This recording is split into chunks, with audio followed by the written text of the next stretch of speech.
je vais vous parler du LBO. Mais qu'est-ce que Ah, c'est donc que le LBO? alors là, Une qu'est-ce que gourmandise, une le LBO? friandise, une méthode de fumage à l'ancienne? C'est un moyen d'acheter des entreprises. C'est un moyen d'acheter des entreprises qui nous vient des années 80. Vous savez, les années 80, c'est les années formidables. Et formidables avec des coupes de cheveux, avec une mode très particulière. Mais aussi, c'est les années des Golden Boys. Les Golden Boys avec Tapi, qui nous a quittés malheureusement.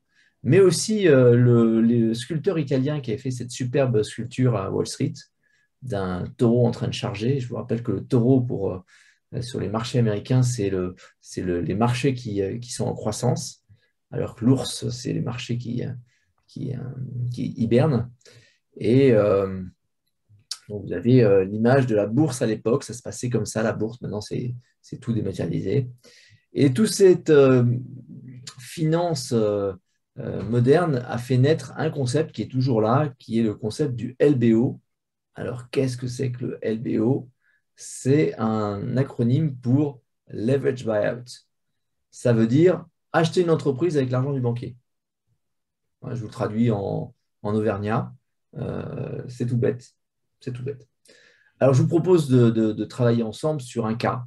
Vous allez acheter une entreprise, voilà les données. Donc, elle a un chiffre d'affaires de 100 millions, elle a un excédent brut d'exploitation de 20, un résultat net de 10, et puis son prix de vente est à 100. Et vous avez juste 1 million, hein, parce qu'il ne faut pas déconner non plus. Vous n'avez pas craqué une banque, hein, vous êtes quelqu'un de normal. C'est vous et vos copains, vous arrivez à rassembler 1 million. Alors, on va faire ça en plusieurs actes. Le premier acte, vous allez trouver des investisseurs. Donc, les données, c'est ça. Le résultat, c'est vous, bah, vous mettez 1% des sommes injectées.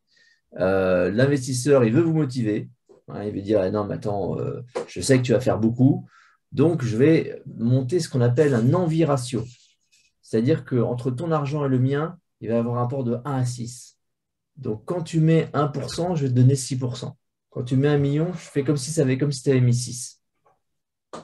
Donc, du coup, on a 6%. L'investisseur, il a mis 99 millions et il a 94% du capital.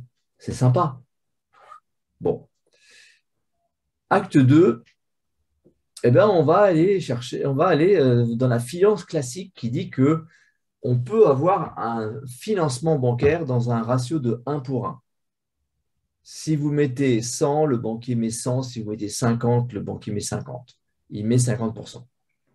Donc, je vous rappelle que on doit trouver 100 millions et que vous n'avez qu'un million à mettre. Donc, le résultat, c'est que vous avez investi 1 million. L'investisseur, lui, il va mettre que 49, à vous deux, ça fait 50, et le banquier va mettre 50%, donc 50, ça y est, vous avez 100 millions. Donc, vous avez 1 sur 49, mais votre investisseur, là, il vous a dit qu'il faisait un multiple de 6 sur votre investissement. Donc, c'est comme si vous aviez mis 6 et que l'investisseur avait mis le reste. Donc, vous avez 12% et lui, il a 88% après remboursement du banquier. C'est mieux, non? Mais heureusement, il y a l'acte 3. L'acte 3, eh ben, c'est le multiple de BE. Ça, c'est magique. Les banquiers, ils disent, nous, on est prêt à prêter 3 fois le BE. Puis il y a même des banquiers un peu spéciaux, les mezzaneurs, qui prêtent de l'argent qu'on rembourse seulement à la fin quand on vend l'entreprise. C'est un peu plus cher. Ce qui en finance est un euphémisme pour dire ça coûte une blinde. Alors pourquoi 3 fois? Je vais vous ramener à nouveau dans les années 80. Parce que. Et pourquoi il est si méchant? Parce que. Oui, Orangina. C'est une règle de banquier. En fait, c'est une règle de banquier qui dit si vous prenez 3 fois l'EBITDA, eh ben, le service de la dette, c'est-à-dire le remboursement de la dette, va représenter à peu près 50% du résultat d'exploitation. Donc, c'est raisonnable. En fait, ça pourrait être plus, ça pourrait être moins selon les entreprises, mais le banquier, lui, il a une règle facile. Donc, avec toujours les mêmes données de base, on va avoir un résultat qui va être que vous investissez 1 million. Le banquier, il investit 60. Le mezzaneur, il met 20. L'investisseur, donc, il met les 19 qui manquent. Donc, vous, ça vous fait 30%, puisque vous avez vos 1 million, valent toujours 6 pour l'investisseur. Donc, c'est comme si vous aviez mis 6 et donc, il reste 70% pour l'investisseur. C'est vachement mieux. Mais il y a encore mieux. C'est encore possible d'aller plus loin. Comment vous faites ça? Eh bien, c'est l'acte final. C'est vous le propriétaire du deal. Il vous appartient, ce deal. C'est vous qui l'avez négocié. C'est vous qui décidez qui va venir en associer avec vous ou pas. Donc, on change, on fait tourner la table et on dit, voilà, j'achète pour 100 millions une entreprise. J'ai trouvé 60 millions chez les banques. J'ai trouvé 20 millions chez un mezzaneur. Il me manque 19 millions. Vous, monsieur l'investisseur, quel est votre objectif de rendement? Ah oui, c'est quand vous mettez 1 euro, vous voulez ressortir avec combien? Si je vous propose de doubler votre investissement dans un scénario raisonnable, admettons qu'il n'y ait pas de croissance de l'entreprise, hein, on l'achète 100, on la revend 100, on a juste remboursé la dette. C'est raisonnable. On n'est pas en train de tirer des traits sur la comète, on est juste en train de dire on va juste s'efforcer de rembourser la dette pendant les 5 ou 6 ou 7 prochaines années. C'est raisonnable? Donc, on fait un deal comme ça, les 60 millions de dettes se remboursent, la société se revend 100 millions, on enlève les 20 millions de mezzanine, il reste 80. L'investisseur va doubler sa mise, il a mis 19, ça devient 38. Donc à nous, il nous reste les 80 moins les 38 de l'investisseur, 42 millions pour un investissement d'1 million. Ça me paraît beaucoup, beaucoup mieux, non? Mais surtout, la différence, c'est que vous avez 52% du capital. Alors oui, vous avez 52% du capital, mais avec des contraintes, parce que évidemment, l'investisseur, il va vous demander, il va exiger de pouvoir vendre lui s'il y a en fin de parcours, il va vous demander de pouvoir contrôler un minimum votre activité, etc. Donc il y a toute une négo pour savoir si on a vraiment 52 ou si on est avec quelqu'un qui est beaucoup plus interventionniste que ça. Mais n'empêche que là, on est en train de parler d'une acquisition d'une entreprise de 100 millions avec 1 million de capital à vous et en ayant le contrôle de la société, en tout cas au moins facialement. Et pourtant, on sait faire mieux. Mais ça, c'est une recette secrète. Elle est cachée dans un coffre dont la clé est au fond d'un puits. Donc, si vous avez ce problème, vous pouvez parler à un de vos associés Melchior favoris. On vous en parlera sans doute. C'est du teasing, ça, ou bien?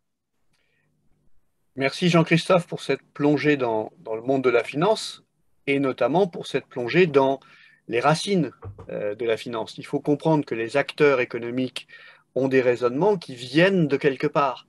Il y a à un moment une sorte de consensus qui s'établit, cette notion du 3 fois l'EBITDA par exemple, ou 3 fois l'EBE dont parlait Jean-Christophe. Et puis, il faut comprendre également que tout cela est très sensible à l'évolution des taux d'intérêt et à la quantité, la masse monétaire disponible, la quantité d'argent en circulation. Grande partie de l'exubérance sur les valorisations d'entreprises qu'on voit en ce moment et qu'on a connu à plusieurs reprises dans les différents cycles d'abondance de liquidités, vient simplement du fait qu'il y a beaucoup d'argent qui cherche à s'investir et qui cherche évidemment à s'investir sur quelque chose de très rentable. Jean-Christophe, est-ce que tu peux juste nous dire un mot finalement de cette innovation plutôt récente dans la finance, qu'est le financement unitranche? Alors ça, effectivement, ce que je décrivais on va voir un banquier, on va voir un mezzaneur et on va voir un investisseur, ça a été remplacé par certains acteurs qui disent non, mais moi, je vais vous faire les trois d'un coup. Je vais être le guichet unique. Donc, je vais vous faire une proposition qui va faire le mix entre ces banquiers, ces mezzaneurs et ses investisseurs.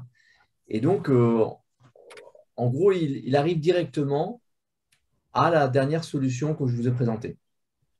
Il dit directement, ben voilà, je vais prendre 52% de tout ce qui va, de tout ce qui va, de tout ce qu'on va avoir en cédant l'entreprise.